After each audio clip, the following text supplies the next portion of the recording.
Holandako Frisia lurraldeko irakasleak dira, guztiek ikastetxe elean hiztunetan lan egiten dute. Frisiera dute bertako hizkuntza, baina ez da ofiziala, eta hemen euskarak hezkuntzan duen garrantzia deigarri egintzaie. Oso impresiona jaso dute euskarak duen tokia ikastetxeetan. Frisierak ez du toki berdina hango ikastetxeetan. Gaur, Zumaiako Maria eta Jose Itunpeko ikastetxean izan dira.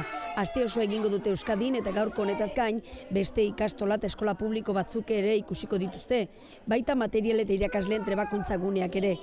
Euskal Herriko Unibertsitateko Filosofia eta Hezkuntza Zientzien Fakultateko ikerketa taldearen eskutik, hemengo hezkuntza sisteman murgilduko dira.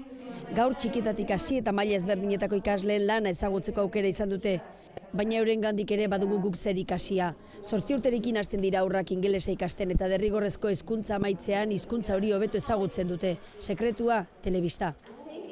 Diferentzia nagusia da, han telebista dena dela bertsio originalak eta dena ingelesa. Bi hezkuntza sistemen arteko harremanak biak aberasteko balio izan du.